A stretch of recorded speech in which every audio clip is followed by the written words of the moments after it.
잘 지내셨습니까? 네. 진짜 잘 지내셨어요? 네. 잘 지내야 합니다.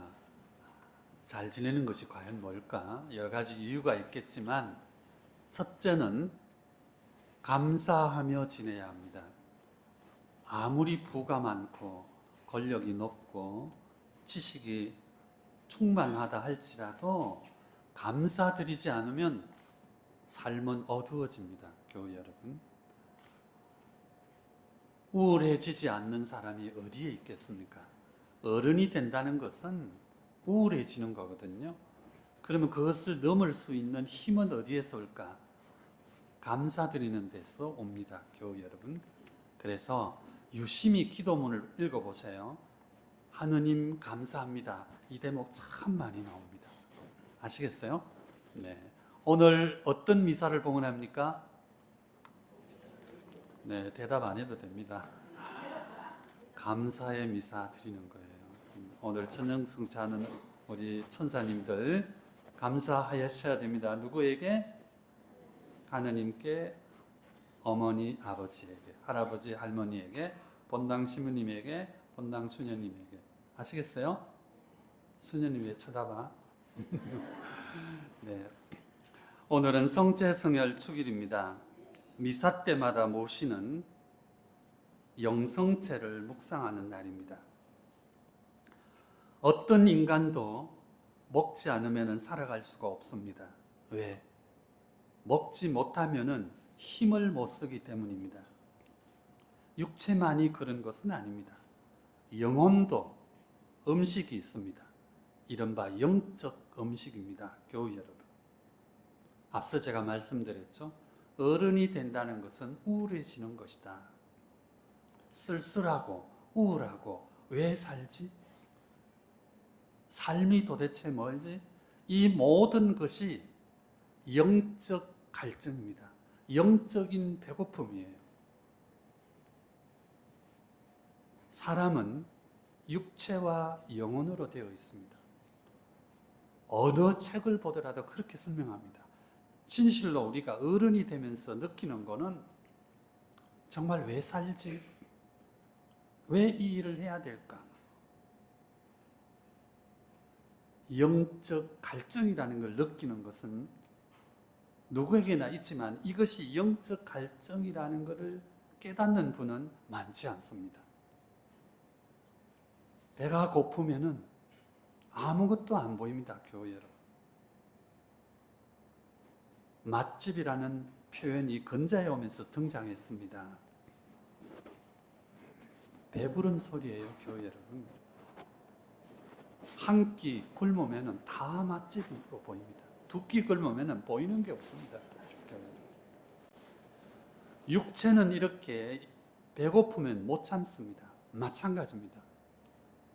영혼도 마찬가지인 거예요. 주인님, 정말 지금 제가 시장합니다. 배가 고픕니다. 이게 이 영적 갈증이 허무한 것으로 나타나는 거예요. 그래서 중독에 빠지고 아무것도 아닌 것에 매달리고 심지어는 미움이라는 그 강물에 빠져서 못 헤어납니다. 영적으로 충만해지면은 영적으로 이 갈증을 풀어버리면은 뛰어넘습니다. 처음으로 돌아갈게요. 오늘은 성체 성혈 축일입니다.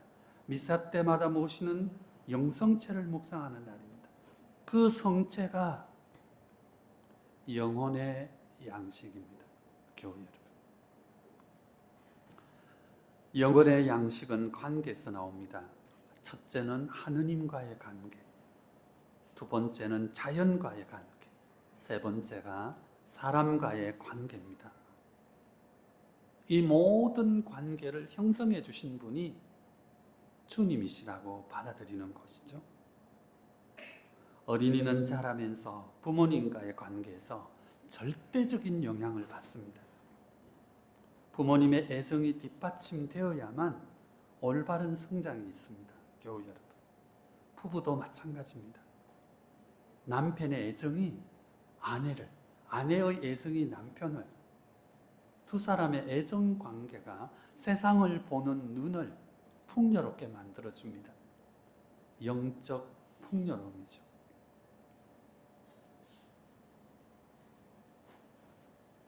영적인 갈증을 지금 내가 느끼고 있는 것 같다면은 좀 더 준비된 마음으로 성체를 모십시오. 그리고 성체를 모시고 자리에 앉으셔서 묵상하세요. 도대체 당신은 누굽니까? 왜 나를 여기에 부르셨습니까? 왜 저에게 이런 시련을 주십니까? 그렇게 말씀을 드려보셔요. 뭔지는 모르지만 따뜻한 것이 내 마음에 들어옵니다. 성체, 예수님의 힘입니다, 교회 여러분. 이 성당에 온 것은 교회 여러분, 사람을 만나기 위해서도 아닙니다. 예수님의 힘을 만나기 위해서 오셨습니다. 오늘은 성체를 모시고 자리에 앉으셔서 예수님 감사합니다. 성모님 감사합니다. 두 분만 외우십시오. 그리고 정말 뭘 감사하지? 돌아보십시오. 성체를 자주 모시면은 결국은 이 깨달음을 만나게 됩니다. 주님께서 주시기 때문입니다. 자, 교회 여러분, 아무 생각 없이 성체를 모셨다 할지라도 하느님의 힘은 내 몸 안에 남아 있습니다. 그러니 자주 성체를 모시도록 하십시오. 힘을 모시는 겁니다. 나는 하늘에서 내려온 살아있는 빵이다. 모든 복음에 등장합니다. 진정 성체는 살아계시는 하느님의 힘입니다. 죽은 힘, 죽은 빵이 아니죠. 죽어있는 에너지가 절대로 아니라는 것이죠. 그래서 박해 시대에는 성체를 모시기 전날부터 아무것도 못 먹게 했습니다. 프랑스 선교사님들이 오셔갖고 철저하게 교육을 시킨 거예요. 전날부터 못 먹게 했습니다. 그렇게 해서 성체를 모셨으니 얼마나 준비가 되었겠습니까? 이 너무 심하다 해서 3시간으로 압축을 시켰다가 이제는 1시간 전까지 아무것도 못 먹게 합니다. 이거 알고 계시죠? 음식이 무슨 죄가 있겠어요. 지금은 이제 이걸 바꿔가지고 전날부터 내일 내가 성체를 모시니까 정말 감사하는 마음을 지니야겠다. 내 안에 미워하는 마음, 뭔가 불만스러운 것이 있더라도 그것을 덮어두고 그 위에 감사하는 마음을 지니자는 것이죠. 성체를 모시기 1시간 전부터 감사의 생각을 갖는다면 교회 여러분, 삶은 달라질 겁니다. 음식을 먹느냐 안 먹느냐 이건 이제 중요한 것이 아닙니다. 그런 행위를 통한 마음의 준비가 본질이었죠. 생각이 마음을 바꿉니다. 마음이 바뀌면은 시각이 바뀝니다. 보는 눈이 바뀝니다. 교회 여러분. 예수님께서 공생활을 시작하실 때 처음으로 하신 말이 뭐냐? 회개하라. 하느님의 나라가 가까이 왔다. 내 복음서에 공동으로 등장합니다. 회개하라. 회개? 번역입니다. 그럼 원문은 뭘까? 신약 성경은 그리스 말로 쓰여졌습니다. 히랍어로 쓰여졌습니다. 그 이유는 이 중동 지역을 처음으로 언어를 공용으로 쓸 수 있게 한 사람들이 히랍 사람들이었습니다. 알렉산드로스가 페르시아 제국을 무너뜨리면서 출세를 노리는 모든 사람들에게 히랍어를 강요했기 때문이에요. 그래서 예수님의 제자들도 어쩔 수 없이 예수님의 일대기를 예수님 하느님이시라는 걸 알리기 위해서 성경을 히랍어로 쓸 수밖에 없었습니다. 그 히랍어 메타노이아입니다. 이걸 우리가 회개라는 말로 번역했습니다. 교회 여러분, 메타 바꾸라는 뜻이에요. 전환시키라. 메타 노이아 생각입니다. 생각을 전환시키라는 거예요. 바꾸라는 거예요. 그러면은 뭐가? 하느님의 나라가, 하느님의 힘이 온다는 거예요. 메타노이아, 바꿔라, 전환시키라. 생각의 전환이 천국을 깨닫게 한다는 거예요. 교우 여러분. 그러니 정말 부정적인 생각이 있었다면 전환시키십시오. 미운 생각이 가득 차 있다면 바꿔보십시오. 어떻게? 그냥 바꾸면 됩니다. 좋은 점을 찾아내는 것이죠. 고통스러웠던 것, 실패와 같은 것, 지금도 미워하고 있는 사람이 있다면, 지금도 억울하게 느끼는 어떤 일들이 있다면, 교우 여러분, 생각의 전환입니다. 주님께서 주셨다고 한번 생각해 보십시오. 주님이 주셨다고? 그 고통을, 내 몸에 있는 이 아픔을, 내 자식에게 일어난 이 안 좋은 일들을 주님이 주셨다고? 그렇게 할 수 없어, 난. No. 괜찮습니다. 그렇게 해도 되지만, 어느 한순간에 주님이 주셨다고 생각해 보십시오. 왜 주셨을까? 고통이 그대로 있으면 영원한 고통입니다. 하지만 주님이 주셨다고 생각하면 그 순간 그것이 십자가로 바뀝니다. 교우 여러분. 그리스도교는 십자가의 종교입니다. 내 뒤를 따르려면 자기 십자가를 져야 한다. 그리고 그 십자가에서 돌아가셨습니다, 예수님. 그런데 상상도 못한 일이 일어났습니다. 부활이에요. 부활은 반전입니다. 이 고통이, 이 억울함이, 이 알 수 없는 문제가 주님이 주셨다는 것으로 여기며 받아들일 때 십자가가 된다면 그 십자가는 결국 상상도 못하는 반전으로 내 인생에 다시 등장합니다. 이게 부활이에요, 교우 여러분. 아, 그래서 그때 그 고통을 주셨구나. 메타노이아, 생각을 바꾸라는 거예요.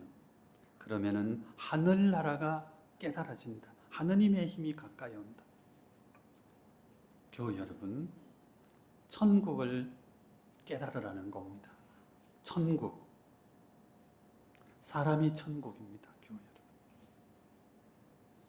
여러분의 사랑스러운 자녀가 천국입니다. 여러분의 배우자가 천국입니다. 사람이 지옥입니다. 여러분의 자녀가 지옥입니다. 배우자가 지옥일 수 있어요. 사람이 연옥일 수도 있습니다. 모든 것은 생각에서 결정됩니다. 그래서 예수님께서 내 복음서에 다 등장한 말씀을 우리에게 주셨습니다. 메타노이아, 생각을 바꾸라는 거예요.